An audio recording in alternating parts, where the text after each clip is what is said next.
Welcome to the Homeschool Together podcast.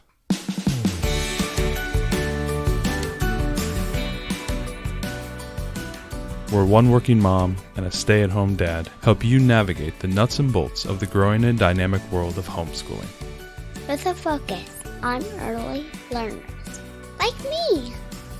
All the ins and outs of building and maintaining your homeschool life. Homeschool. Find out tips and tricks to make things like this easier. I'm reading. And ultimately, enjoy educating your kids. And what's that last thing? Have fun together. Did I do good, Daddy? Yeah, you did, sweetie. Good job. Hello, and friends and family. Welcome back to Homeschool Together. Thanks so much for joining us. If you have a chance, you're going to definitely want to go down into the show notes and check out all the links to everything we're going to talk about today. This is our back-to-back episodes of talking about we had the game schooling gift guide in the previous week, and to this week we were talking about our holiday gift guide. We know you're all frantically finishing up or some of you maybe even just beginning your holiday shopping. Unlike Ariel's already done. I am not done. I'm never done. She was done in March. I wasn't done. She was. But this is a good opportunity for us to, look at some educational gifts. We try right. to always give our kids stuff that's fun. Certainly, we give our kids plenty of toys, but we're always thinking about how could I double this for some homeschool? Exactly. And we know we're not alone. Exactly. But before we begin, if you have a chance, head down into the show notes. Leave us a review if you can on iTunes. If not, leave us a star rating on Spotify. And if you're on like Podbean or some other podcasting app, tell a friend and share the news. Even if you leave a review, tell a friend. Tell many friends. We just want to spread the word. And also, if you're looking to support the podcast, we have our Gumroad store there as well, and you can check out some of our resource guides that are available for around the world journeys. If anyone's doing that right now with the Build Your Library and Torchlight combination, we have a lot of cool things over there as well. Let's get into talking about spending money. I mean, let's be honest. That's what they're going to be doing. Right. Well, that's what we're doing. It was funny, when I put together this, the way that I do this every year, this is our third gift guide, right? We did third annual gift guide. So the way that I do this every year is I keep an Amazon list for my kids all year long. And when I see things, I dump them in there as, potential Christmas gifts or birthday gifts.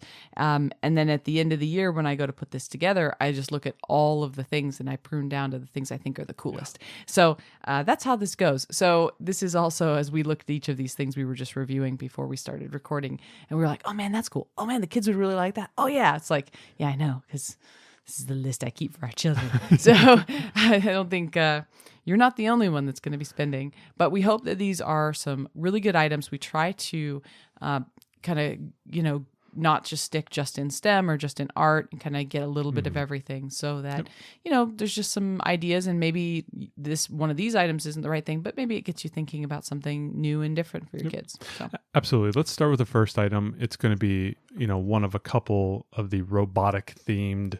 Because we love robots. Well, I think robots within STEM are going to become, in the next 10 to 15, 20 years, are going to become like a big thing, right? It's going to be a big cultural thing. We know that software and technology is a big, huge part of the world, huge part of our everyday lives, but also it's we all know it's a very lucrative opportunity for our children to get into the STEM world, right? Mm-hmm. And robots and any type of robotics or coding or the synergy of hardware plus software is a huge, a huge source of, things in the world, right? And, from our phones to our cars to everything that we use in our daily, to our, fancy refrigerators and things like that. So we know that's a big thing, and we know that's a great opportunity for our kids to go into that as an engineer or software developer. And not that we're pushing our kids in certain ways, but definitely pushing. Because Ariel and I are both. We're so STEMmy. We're a very STEMmy family, and we wanted to. That's why we tend to gravitate to these things. But so the first one we're going to go to is the learning resources. You've probably heard us talk about that as a company produces a lot of games. Yeah, they produced Some Swamp and Money Bags. We haven't talked about Money Bags yet, but we have a few different games from Learning Resources that they're a bit more on the educational side than the gamey side. Exactly. But they create all kinds of other STEM-based toys. And so the first one we're going to talk about is the Botley, the coding robot. So basically, this is a cute little two-wheeled, two-eyed robot that your learner can program using kind of a little remote control. Go forward. There's no screens. No screens. And that's what the really cool thing about this product is. I know some of us are using screens and we use screens as well in our family, and some people do not. And so this kind of like goes to the do not, but also STEM. And that's kind of That's neat. a nice mixture of the two. Allow your kid to have a little bit more of a STEM experience, but without the screens that can kind of be distracting. So basically, it's a little robot that you can program and you can control via a little remote control. So you can go forward, backwards, left, right, and backwards. And you can code a pattern into the robot. Mm-hmm. And the robot can do a number of things. You can have it go through a maze that you've built out of Duplos. You could have it follow a black line. I think it has that capability. It has object avoidance with the kind of where the eyeballs are on the front of the robot. It has the ability to detect if something is ahead of it, and it will stop or avoid that.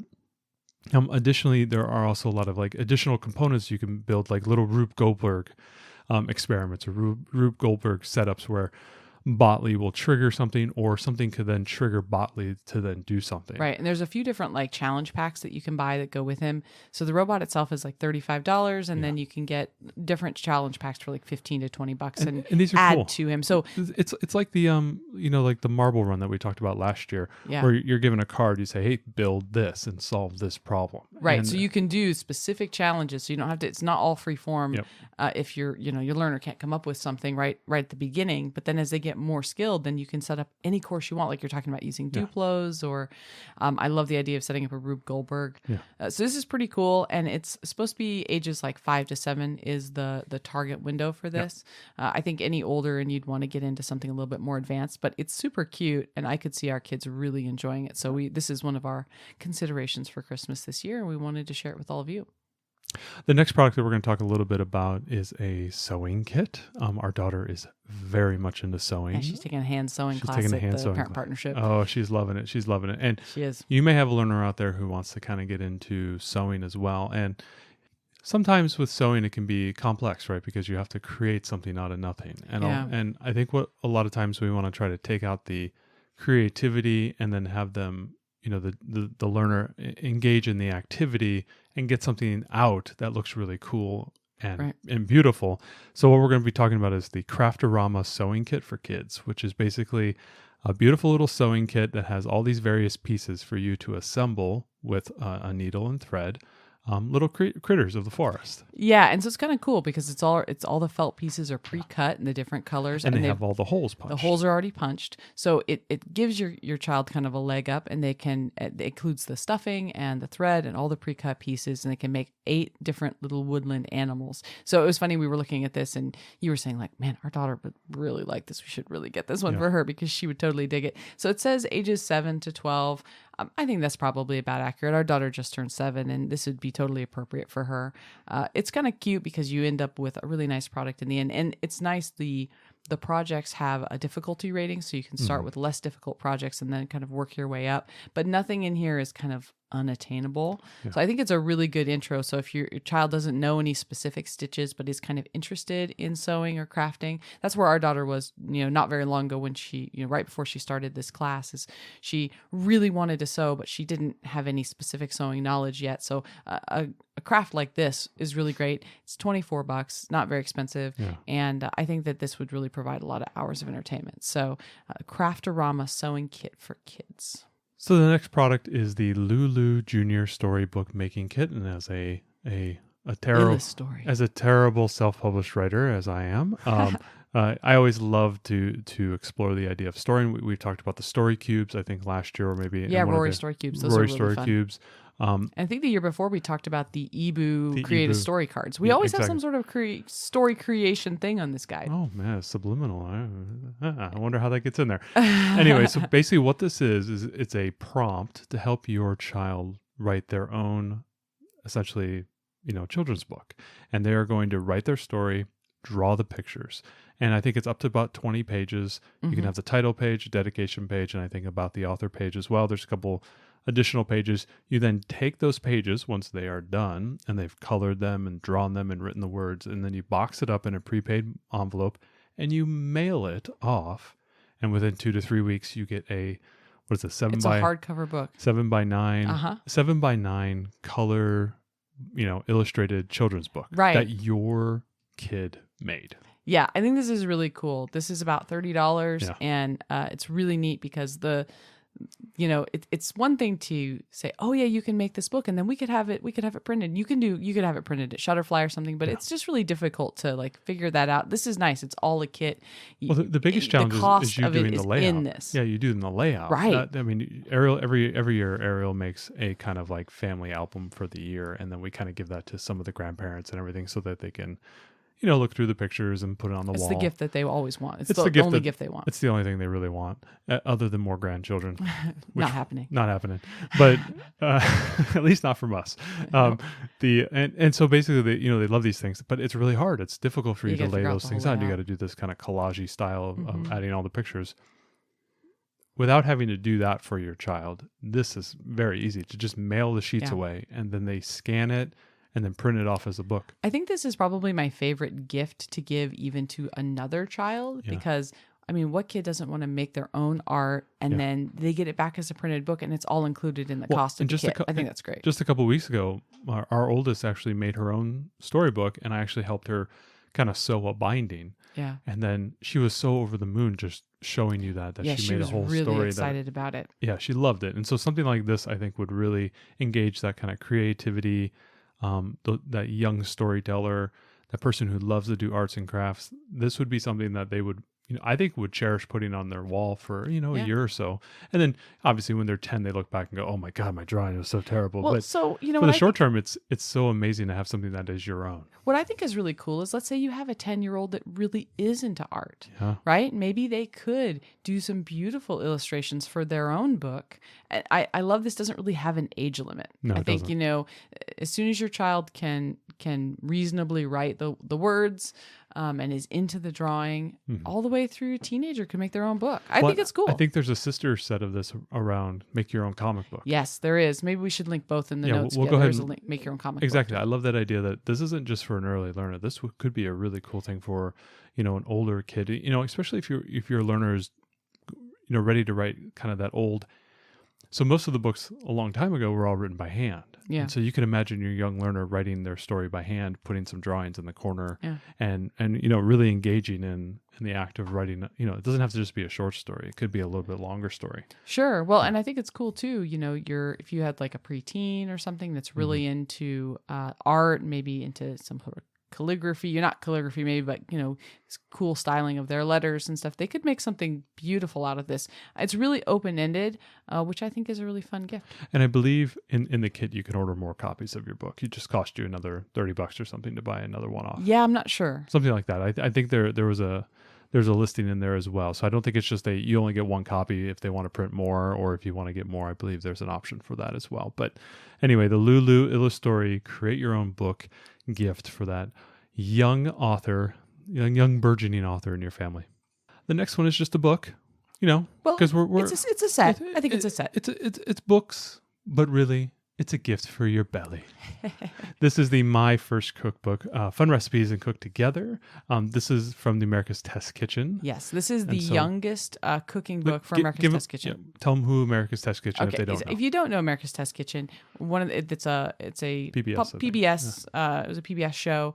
Basically, let's say they're making a chocolate chip cookie. They're going to try 100 different chocolate chip cookie recipes, and they're going to give you the best one, and they're going to tell you why that's the best one, why the chemistry of this one works just right. They're going to tweak these recipes so they're perfect. One of my big pet peeves about people who are learning to cook, and whenever friends come to me and say, because I like to think I'm a pretty good cook, and people will come and say, You're a wonderful cook. Thank you. You're the bestest of cooks. How do you, I try recipes, how do you make them? It's like the pedigree of the recipe really matters.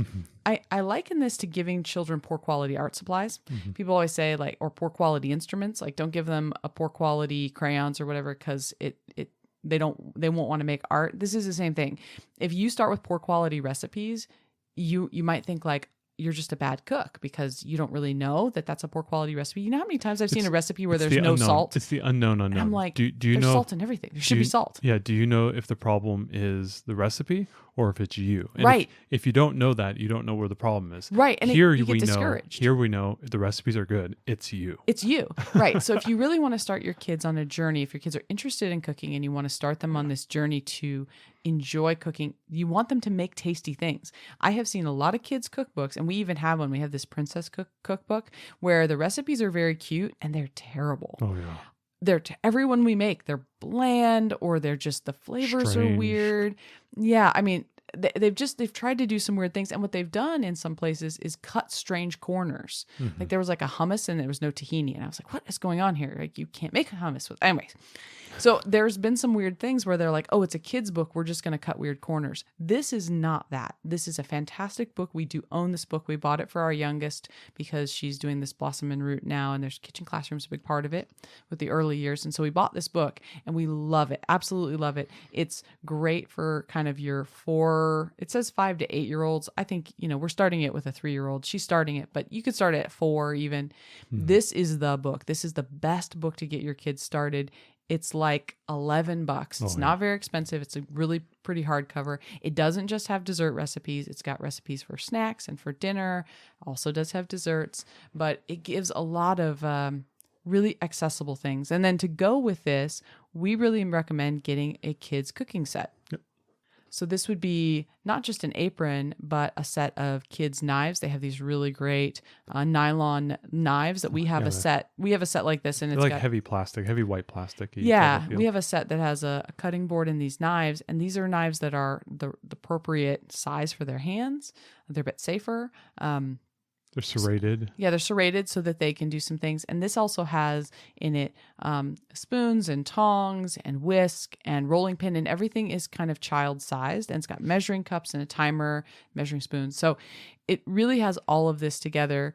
And I think that, pairing the two together. Pairing the two together makes, if you've got a budding chef, getting some sort of child's cooking set with this great book is a great way to get them started. Our daughter for Christmas, she is getting a cooking set all of her own. And at first I didn't think that, she really needed her own set of measuring spoons and stuff. But I came to realize that, she's always like running around looking for our stuff. Oh, Mom, where do you keep this piece? Where do you keep that piece? And that really is like my ownership, right? Because it's my kitchen. So then I own all these pieces. And she's constantly asking me where everything is. And now she's going to have her own tub that will have all of her cooking stuff in it. So when she's going to get ready to make a recipe, she just pulls it out. So she's like, I got my stuff. Yeah. And I think that sense of ownership is part of, when you make food, it's part of yourself that goes into that cooking. And I take ownership of it. Like I don't just say I made chili for dinner. I made my chili for dinner, yeah. right? Like, and I think this is part of that. We're seeing that with the 3-year-old as well. When we invite her in to start cooking, she has to go get her apron. She's got to pull the chair up. She's got to get the stuff. She loves having her own apron, not yeah. sister's apron. Exactly. She has her own special That one. sense of ownership of your own materials, I think, brings you closer to the activity and closer to the task that you're trying to accomplish. And especially with the children, we want to welcome them into the kitchen. We want to make sure it's, they're not A, breaking the things that we own, and B, having something that is safe. These knives are, while they could potentially cut you. Yeah, they could potentially, if you worked hard at it. I wouldn't let your 3-year-olds fight with these. No, with of course things. not. But I let my 3-year-old cut an apple with this knife, and while I was watching out for rogue fingers being under the knife, she was able to cut the knife herself, and cut the apple herself with this like kind of serrated, nylon knife. Wasn't difficult at all, and I didn't feel like she was gonna, hurt herself seriously. So I think it's kind of like the nice blend of the two, where it's like, okay, we have safety issues in the kitchen versus, ownership of the products. I think this is a great way to bring them into the kitchen, especially if you are a family that loves food as much as we do, and cooking and having dinner and breakfast and lunch all together, and making our meals and making meals from whole foods, not just out of packaged materials. But if you listen, we boxed mac and cheese as well and everything like that. But no judgment. No judgment. But, we do like to cook with a lot of whole foods, and we like to bring the kids into that. So this is something that I agree with you, that this is an important thing for us, because this is a focus of us as a family, that, making food and eating food together is trying new recipes. We love to do that. especially with the around the world journey, it was a huge element of if you go watch our videos on YouTube, that was a huge element of what we talked about and what we enjoyed. Yeah. But just in general, Eating through the world. just in general, we enjoy eating food. We enjoy making food. We enjoy trying new recipes. Food is a big piece of our homeschool, but not even just our homeschool, but our family in general. So that's something, one of the reasons why we push the food as much as we do. So pivoting from the STEM to a little bit of creativity with the writing, and into a little bit of the cooking classroom. Practical stuff. Now we are going into the theater. Ariel, who is the expert theater person, what would you give to a young child who wants to do plays? So our children last year for Christmas got the Melissa and Doug Puppet Theater, and it is awesome. It is really cool. It stands pretty tall, actually. It's got a little clock on the front, so you can set the time of the next show. It has a curtain, so you can pull it back, and then you buy the different puppet sets to go with it. So there's like fairy tale puppet sets. There's animals. There's people that have different jobs, like firemen and policemen. And so our kids got all these different pieces, and they absolutely love to put on puppet shows now. This is just like the perfect setup. So if you really want to give your kids something that is imaginative, I think that this is great because it can grow with your children. It's not just for little kids. And in fact, as your kids get older, the stories get more complex. But they love the performance aspect. And I think that there's something a little bit like, kids do like to perform, a lot of them. And our kids are no exception. But there's something great about the anonymity of a puppet being behind there and your face isn't showing, that they seem to be more free to really express themselves and have more creative ideas. So this has been really great. This was easily one of the best things that they received for Christmas. And getting the different puppets, it's nice too, because you can get, a couple puppets this year, and then you can get another set next year. You can ask friends and family, if grandma and grandpa are asking what to get for your kids. Oh, hey, we're getting the puppet theater, so get more puppets. Because let's face it, more puppets, always better. Well, and especially if they're really into, like, as you said, if they're into theater and everything, you then turn that around and you put a camera and they can film their own movies. Absolutely. And you can definitely see how this can kind of grow into something even larger than just, giving a puppet show to the grandparents on the Christmas morning. This could be something where they pull up their tablet and they record scenes and they edit it together and they actually make a whole movie out of it. So you can really see how you can kind of play with interest. I remember I had one of my cousins was really into stop motion animation. He did the stop motion Lego stuff, which is really popular. That was just, and even until he graduated high school, he was still doing cinematography and movies, and he was in the film class, and all of that started from when he was a little kid, and remembering that he did stop motion animation stuff with Legos. You can imagine, having a learner who really wants to be on stage or really enjoys the performance aspect. This could be their first moment into that, and then that will just carry on, so on and so forth. Especially with you being in the theater, and she was, a hair's breadth away from being in the latest play. This is an important thing, and these type of gifts are you can see, you have interest within your family that a lot of children tend to follow in the same direction. Like, okay, we're a golfing family. We like to play golf. Your kids are probably going to play golf with you, right? Yeah. You're in theater. It's a high probability our daughters are going to be in theater. These are the type of gifts that you can give to, let them have that experience and start to develop those skills. Without the stage fright, I think was really fun. So this is a great gift. If you're looking for something hands-on to give your kids, would be a top pick of ours. Moving beyond puppets and getting into more like figures, we know dinosaurs are always popular with the children, and National Geographic has a nice tub of dinosaur characters and figurines. Right. We got a couple tubs last year. Yeah, this was a big hit. We actually didn't have this on the guide last year, but because it was such a big hit for our daughter for Christmas, they have dinosaurs, there's an ocean set and a wildlife set. Yep. And we ended up getting her, I think, dinosaurs, ocean, and farm animals last year.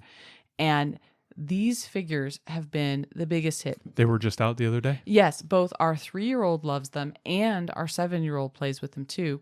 The other thing that I really like about them, because you've got, your dinosaurs and palm trees and different stuff, they have been used for numerous different craft projects because you've got dinosaur feet. I know we did a dinosaur stomps, cookies. We've done fossil stuff with them. I did fossil stuff with them, and I did trace fossils. So trace fossils being the steps of the dinosaurs, left behind. And so we actually use them to make little. It's fun. Well, and now they start. It's something that they can play with while we're reading about dinosaurs. They can be kind of playing with them. Something that they're starting to recognize the different animals and look them up. I guess I never realized how incredibly powerful like little plastic play versions of animals and dinosaurs could be. Helpful. It's a classic, and it's just it's still so great. We have a giant tub of Little People and all the various Little People characters from Bluey. We have the Bluey characters as well, but we also have all these Little People characters, and then we have all like the Princess Little Peoples and all that stuff. These tub of characters are right next to that, right? So all of a sudden you pull it out and you have this, princess set. The one thing with our oldest is she loves to make, I don't know, like there are like massive parties. And they're all very organized. Everyone's in a line. Yeah, it's like everybody's having a party at the DMV, and everybody's in a line, and they're all having fun, and they're all dancing, very organized. Everybody's in the right place, but there's like 70 or 80 of these characters just like sitting around and perfectly organized. She loves it. And when we've been reading about dinosaurs and things, she's like, wait a minute, we have one of these. I know we have this one. Yes. Yeah, she can recognize. So I think that they're great. These are really, we put these on the list because they're awesome. For us who have a preschooler and an early elementary child, it's really challenging to buy gifts for the preschooler. I mean, to be honest, it's like super hard because you don't really want to get things. You want to get things that are totally appropriate for your preschooler, but you're really not wanting to get something that they're going to age out of quickly because, that's the lifespan of that toy is fairly short. And the other thing is you don't really want to get something that is exclusively just for a 3-year-old that an older child would want to play with, or else no one's ever going to want to play with the 3-year-old with this toy. So we're always kind of struggling to find something that we think that will be on the 3-year-old's level, but that the 7-year-old will also think is pretty cool. And darn if figurines just aren't like these kind of animal figures aren't a great way to do that. So if you're really trying to split ages, we recommend these. Another great add-on to the prehistory study that we're doing as well. Absolutely. Speaking of having 2 or 3 children who are different age groups working together and playing with the same type of toys, like with the figurines, we are a big puzzle family. Our children have been into puzzles since they were wee little children, and they are still in the puzzles. I brought puzzles out the other day, and I had my 3-year-old do some quiet time, and she did a bunch of puzzles, 24 or 48 piece type of things. Our oldest can do 100, maybe close to a 200 piece puzzle now. Puzzles are a big thing for us. Sitting around, talking, chatting, putting puzzle pieces together is a thing that my family likes to do, that we like to do. It's just something that is it's a very social experience. Something that we got into, which was the first one we did. No, well, last year for Christmas, my parents got us one of these. So they're called family time puzzles. Yeah, so they're, imagine a 400-piece puzzle. So you're looking at kind of like maybe 2 feet by 1 foot, maybe 1.5 feet. But it's, instead of super small pieces, it's a range of pieces. So big pieces, medium pieces, and then traditional small puzzle pieces. Yeah, and so it's like separated in thirds. Yeah. So like, let's say the far left of the puzzle is all going to be your small pieces that we would expect to see on a 500-piece puzzle, let's say.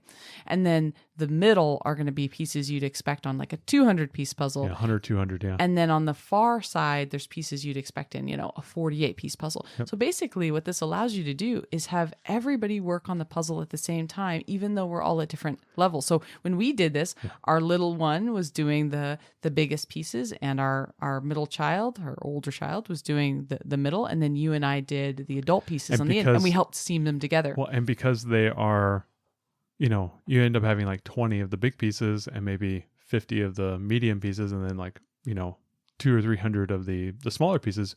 We end up finishing the puzzle kind of at the same time, like everybody's putting their last pieces in, and it was really enjoyable because very rarely are we able to do a puzzle that you and I want to do. Right. with the kids. Because Right. like, oh no, I want to do the 500-piece Star Wars puzzle from Right. Buffalo, right? Right. And you want, they want to do the Elsa puzzle, and it's like, I don't want to do that same Elsa puzzle for like the 900th time. Right. I'm done with that one. We want something that's all on It's our like different levels challenging, of challenge. and something enjoyable that we can all work together. And what's cool is we all have different ways of doing puzzles. You can do the edge in, you can do colors, you can do by piece shape, whatever it might be, whatever your sorting method is. Everybody can work together, and I like that. And I like bringing the kids into doing the puzzles without having to do their puzzles. Yeah. It's something we could do together. And I think we have 2 of them here in the show notes below. Really, really fun. It was super enjoyable. I still remember that time doing it, and we would really recommend you guys checking out these kind of family oriented puzzles. Moving on into the garden. One of the great things we can do with our children is to bring life into the world, just like we did with our children. Why not do that? Side note, our child is extremely into the Hungry Caterpillar. I read this story 4 or 5 times a day. She knows it by heart. Yes, she does. I can now read it by heart. One of the cool things we could do, and I know we're going to do this because she is going to be all over this, is the Insect Lore Butterfly Growing Kit. And so you can imagine getting shipped a very, very hungry caterpillar who is going to eat through one piece of chocolate cake. You actually get several caterpillars. So when you buy this kit, it's got a coupon in it for the caterpillars, and it has a kind of like a spiral mesh house. It's got like little caterpillar feeding stuff for it, and a bunch of information all about butterflies and caterpillars. And then you get a coupon for the caterpillars. I think you just pay for shipping of the caterpillars. It's like $8 or something. Yeah, and then you get the caterpillars. They grow up to be butterflies. You get to watch the whole process occur and learn about them, and then you get to set them free. I think this is so great. It's like $20. I mean, what a great... You know what it is? You know what's great about this? It's a temporary pet.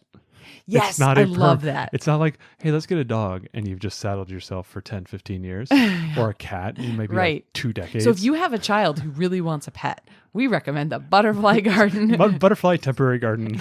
Well, I think it's just really cool, and they get to watch the entire process happen. So what a great learning experience, and totally fun, and I'm sure we're going to do this because our kids will absolutely love it. After you successfully raise and grow your butterflies and you name them, you release them out to the world to be bird food. The next thing you want to do is potentially build your own little greenhouse setup. Now you can go out. The butterflies can actually end up tending your flowers. One of my favorite videos on the internet ever was, I believe somebody did this, and I will go and find the video, but I believe a family raised a butterfly. It was like a monarch butterfly, and they were about ready to free it to the world. It might have even been like a bird or something. And they're about to release it, and their dog came out of nowhere and just ate it. Oh, no. Oh, yes. And it was horrifying. And you could see all the levels. Let's not do that with that butterfly. You could see all the humor levels. The mom and the daughter in tears. End of their world. The son totally shell-shocked as he sees his favorite dog become a monster, and the dad is in the back laughing. It's like all the various levels of humor. Anyway, so when you release your butterflies to the world to be eaten by birds, don't let your dog eat it. Don't let your dog eat it. You may want to go and do a little gardening. We've done some gardening shows where we talked about gardening with your kids. You may want to try to create it, twist it into being kind of a botany kit. And so that's what we're going to talk about right now, which is the Thames and Cosmos Kids First Botany Set. And basically this is just a simple gardening setup. Well, it's kind of cool because it's a little greenhouse set. It's got like little domes and it has seeds in it. It's like a fancier version of the Jiffy greenhouse kits you get at Home Depot. Yeah, it's a fancier version, and it's meant for science study, right? And it's got the look and feel of kids. Yeah, so you're going to get seeds and pellets and this cool little green setup for you to put the pellets in and put domes over the top so you can watch things grow. And then you're going to learn all about the life cycle of plants and how seeds grow. And so I think it's a really fun kit. If you're interested and if your kids are interested at all in plants and you want to do some things indoors, this would be especially great for someone who doesn't actually have a backyard. If you live in a condo or an apartment and you can't really plant things as easily. Got a nice bright sunny window you can put this in front of. Right. Yeah. This would be perfect. Or a small balcony that you want to do. I think that this is a great thing. And they include the pea pellets, they include the seeds, they include everything, all the pots and everything you need to do. And then also the instruction manuals in there as well. Yep. So everything is included. It's all done like as experiments. So you're going to be, doing different projects. It's like the Great Pancake bag. Just add water and you're good. You don't have to do anything else. Yeah. Just add some water to it. I'm You're sure good. that's true. It's as simple as that. Making pancakes. Now going from, raising your butterflies, going and I love how you want these all to have like a theme. Like Well, if there's like a thread. listen, It's like a story. listen, I Go didn't ba- pick them this way. go back to gift number 2 and build your Lulu storybook. And now you're going to come all the way through as Matt's telling this wonderful story Yeah, of our you gift are. guide. I try to be cool like this. You've raised your butterflies, you've raised your cress and your lettuce greens in your little pot. And now you actually want to get outside and do something. One of the most important things for me is you pack your own stuff, you carry your own water. And so if you're going to go outside, you're going to take those kids with you. They need to be hauling their own stuff. I'm not hauling 20 pounds of snacks. You're hauling your own snacks. You're hauling your own water. Basically a simple backpack. We did this with the Girl Scouts. Yeah, well, this is a kid's camelback, which we got a little backpack like this for our daughter before, for Girl Scouts. And what we really found, I didn't realize this before, but I was always the one carrying the backpack with the water and the snacks and stuff. And I realized that our daughter really enjoyed hiking and being outside and exploring so much more when she actually had her own things about her. Yep. So she had her own water and her own notebook, and her own snacks and things. I think she just felt the independence of it, and she felt more willing to explore and to explore for longer when she had her own things. So going back to what we said about the cooking utensils in the kitchen, having your own things that and independence. You're going from being carried all the time when you're 1, 2, and maybe almost into 3 years old, or living in a stroller, to the fact that you're now doing the hiking, you're actually doing the thing, and you want to start to look like mom and dad who have backpacks on their back to carry everything. So they want to just fit right in, and they want to have their own water bladder. Yeah, which I think is great, because then you don't have to share. I hate forever like leaning down and giving them my water bladder hose, and we're sharing the germs clearly, but also it's just like it's annoying to keep stopping. So, anyways, we wanted to put this on the list because I think this can really help with your outdoor nature walks, and coupled with this kind of travel type theme, we wanted to put this out there. There is a really cool travel journal called the Go, a kid's interactive travel diary and journal. This is awesome, and we are planning a really big trip coming up, and I'm sure we're going to be podcasting about that. We'll podcast after it's done. Yeah, after it's done. No spoilers. Yeah, but we're gonna be taking a very long trip. We were very much inspired by listening to the interview with Daniel and Megan Tenney, who did some road schooling. So we loved this. What's cool about it is, there's all kinds of journals out there, and usually it's just like blank paper. Sometimes it'll give you a prompt, what did you do today or whatever. This one is made for kids. It's super colorful, and it has great things like a section to color what says like, what my traveling companions look like, or a big page is what I packed. Or what did I eat today? What did I eat? How did it taste? And it has all of the faces, smiley, smile, yuck, whatever. So it's all made for kids. Kind of like a journaling diary activity book. Right. It's made for kids to record their travel without really needing to be able to write very well. Like it's not a writing intensive book. It uses a combination of check or fill in kind of workbooky stuff with drawing, a little bit of writing if they want to, or they could just draw a picture. I think this is great, and this will be perfect for our kids to remember their trip. So I definitely check this out, the Go Kids Interactive Travel Diary and Journal. I was super impressed with how it looked. Sometimes stories are told non-linear. So now we're coming back. I love how you tried to make this a whole. Now we're coming back to the story. So this is kind of the flashback. Now we're in real time at the STEM section. We're going to talk a little bit more about robots. So the Thames and Cosmos, again, we've just talked about them. Yeah, that's a great brand. So they're kids' first robot factory.